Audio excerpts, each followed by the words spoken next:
महादेवी वर्मा, ये नाम स्मरण में आते ही एक सौम्य गरिमामय चेहरा आंखों के सामने आ जाता है, जिसने श्वेत किनारीदार साड़ी को बड़े ही करीने से अपने माथे पर ले रखा है और दुनिया उन्हें कहती है आधुनिक मीरा, विरह की कवियत्री, पीड़ा की देवी।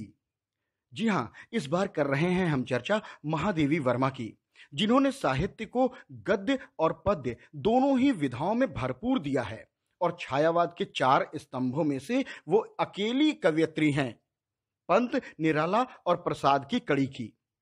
अच्छा, इससे पहले महादेवी के काव्य पर चर्चा हो, एक चीज स्पष्ट कर दूं कि साहित्य में उन्हें रहस्यवाद की कवयित्री मानकर उनकी रचनाओं में आत्मा का परमात्मा से प्रणय निवेदन मान लिया गया है, अर्थात अलौकिक प्रेम।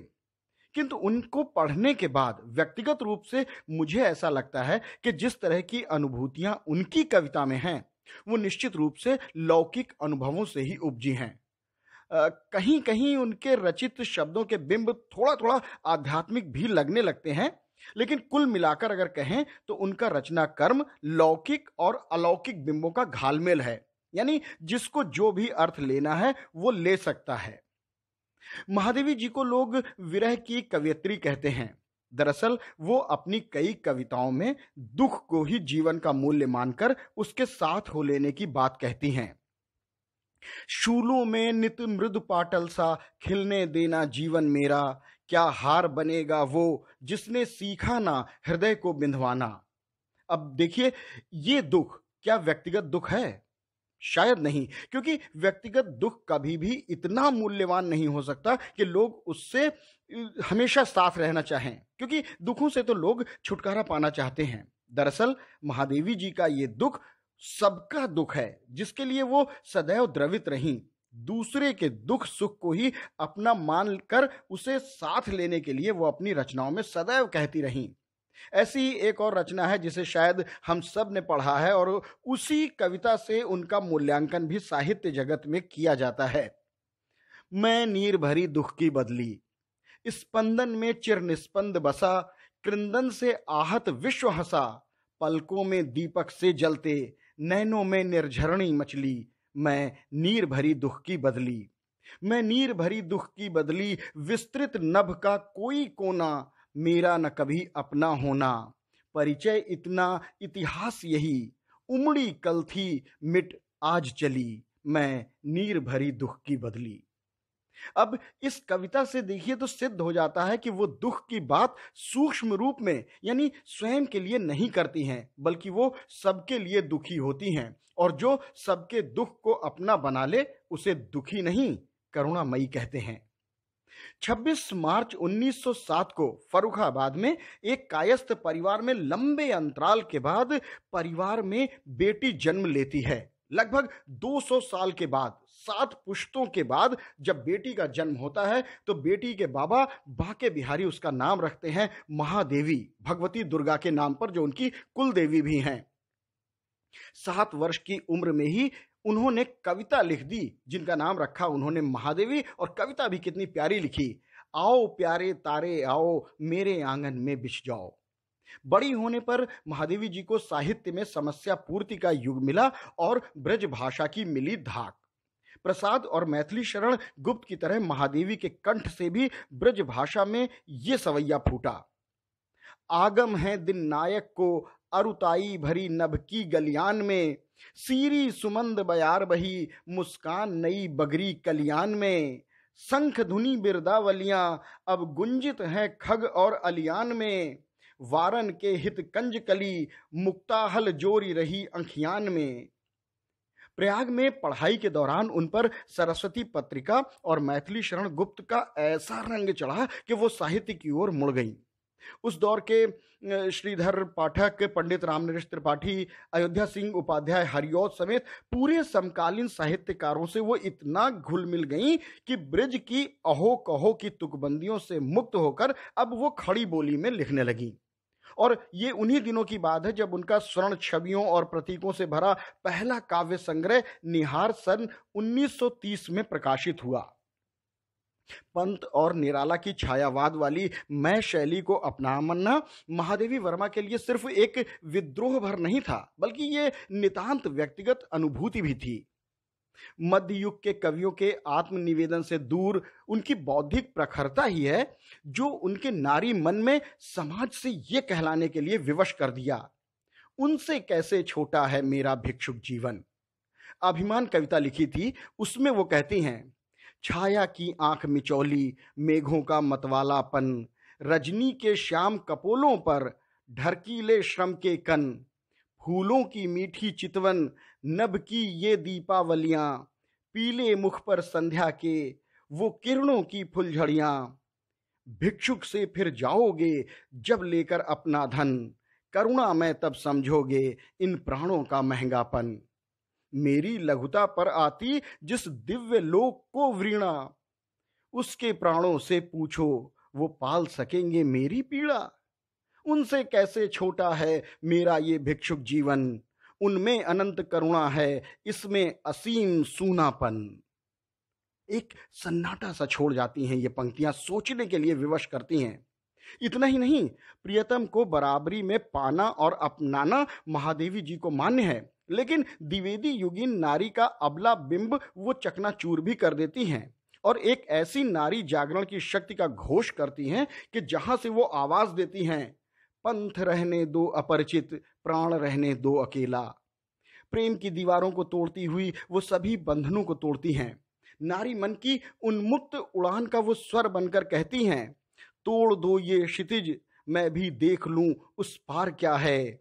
जा रहे हो जिस पंथ से युगकल्प, उसका छोर क्या है। महादेवी वर्मा का स्मरण हो और उनके प्रगीतों की चर्चा ना हो तो ये असंभव है। प्रगीत दरअसल एक सीमित संरचना वाला काव्य है और शायद यही वजह है कि साहित्य में प्रगीत लिखने वाले जल्दी ही इसमें चुक जाते हैं।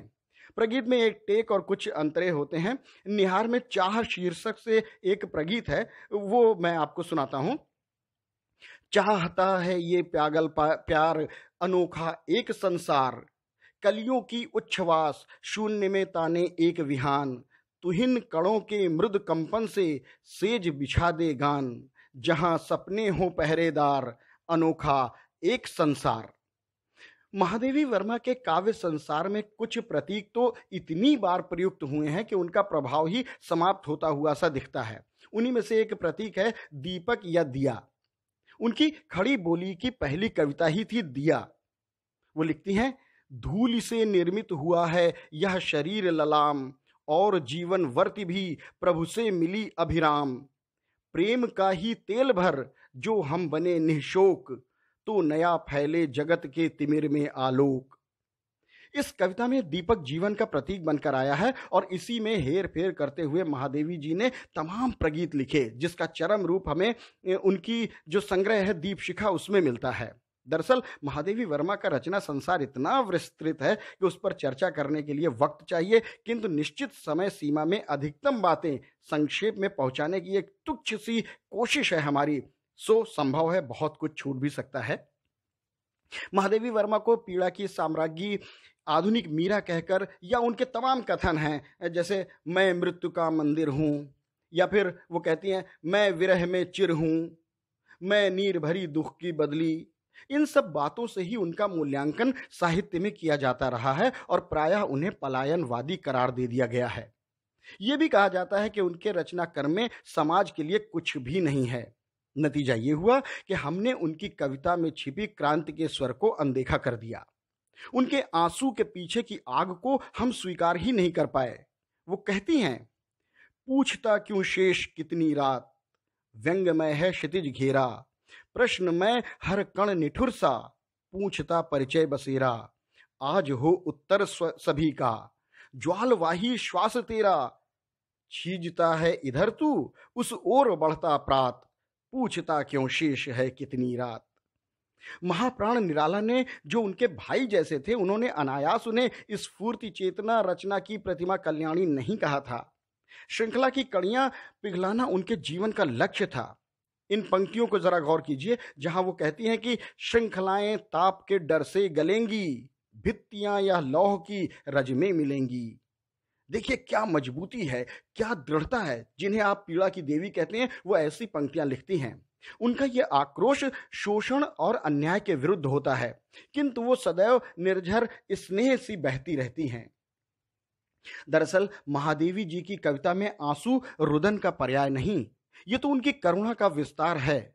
वो कहती भी हैं, आग हूं जिससे ढुलकते बिंदु हिम जल के। और हम सब जानते हैं कि करुणा के साथ ही क्रांति का भी जन्म होता है। भगवान बुद्ध से प्रभावित होने से करुणा और सकारात्मक क्रांति दोनों उनके व्यक्तित्व में दिखते हैं।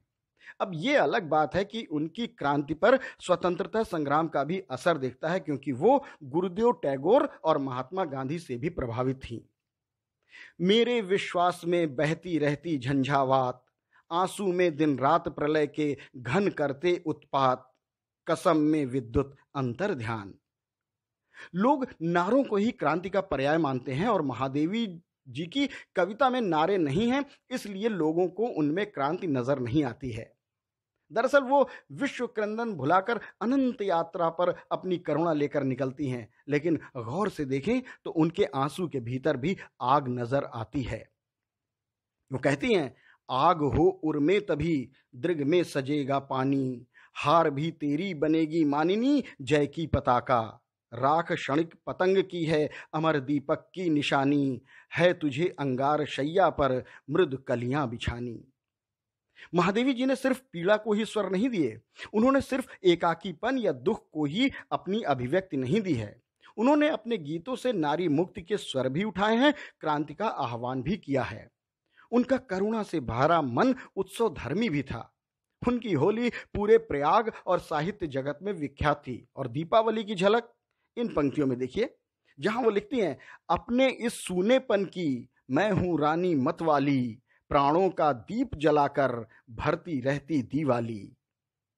इसके पहले महादेवी वर्मा जी के बाल लेखन पर हम कुछ चर्चा करें, उनकी कुछ पंक्तियों का स्मरण कर लूं जो आप सबको याद हैं, इसलिए उनका पाठ नहीं कर रहा हूं। कुछ हैं जैसे जो तुम आ जाते एक बार, या फिर ये मंदिर का दीप नीरव जलने दो, तुम सो जाओ मैं गाऊं, या बीन भी हूं मैं तुम्हारी रागनी भी हूं, सब आंखों के आंसू उजले, सबके सपनों में सत्य पला। बहुत सारी चीजें हैं जो महादेवी वर्मा की, जिन्हें हम सबको स्मरण है, गाते दोहराते रहते हैं। लेकिन बात करें अगर हम उनके बाल लेखन कर्म की, तो जहां एक और ये वयस्कों के लिए पीड़ा, दुख, दर्द, एकाकीपन या फिर करुणा की चीजें लिखती हैं, जब बाल कविताएं लिखती हैं तो उनकी चंचलता, उनका नटखटपन, उनका शौकीपन, उनकी अबोध छवियां और उनके स्वप्न सब कुछ सामने आ जाते हैं। दो कविताओं के संग्रह हैं, बाल संग्रह हैं, एक तो ठाकुर जी भोले हैं और दूसरा आज खरीदेंगे हम ज्वाला। ठाकुर जी भोले हैं कि कविता देखिए 5 पंक्तियों की है, लेकिन कैसा प्यारा इसमें चित्रण किया गया है। ठंडे पानी से नहला के ठंडा चंदन इन्हें लगाती, इनका भोग हमें दे जाती, फिर भी कभी नहीं बोले हैं, माँ के ठाकुर जी भोले हैं। इसी तरह तारों की लिखी उनकी कविता, जो उनकी पहली कविता थी, वो बच्चों की सहज भावनाएं छोटे से शब्दों में एकदम बंध गई हैं। आओ प्यारे तारे आओ, तुम्हें झुलाऊंगी झूले में, तुम्हें सुलाऊंगी फूलों में, तुम जुगनू से उड़कर आओ, मेरे आंगन को चमकाओ। मतलब दिल इतना खुश हो जाता है महादेवी जी को पढ़ते हुए कि एक रोमांच सा होता है। महादेवी जी की एक और कविता है बया, ये पूरा है नाम इसका है बया से, अद्भुत कविता है। इसकी पहली और आखिरी पंक्तियां पढ़ता हूँ, इसमें थोड़ी सी करुणा भी है और थोड़ा सा महादेवी जी का जो एक लिखने का तरीका है वो आप देखिए। वो कहती हैं, बच्चे कहते हैं, तुझको दूर न जाने देंगे, दानों से आंगन भर देंगे, और हौज में भर देंगे हम मीठा मीठा पानी, बया हमारी चिड़िया रानी।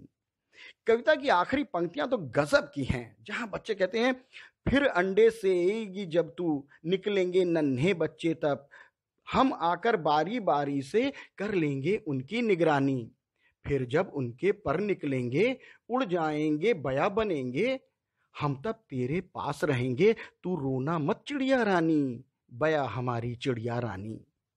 कमाल की पंक्तियां लिखती हैं। एक और कविता है, अब ये चिड़िया कहाँ रहेगी। ये शायद महादेवी वर्मा की सबसे सुंदर बाल कविता कही जा सकती है, जिसमें एक नन्ही चिड़िया का दुख उनके भीतर बहुत गहरे उतर जाता है।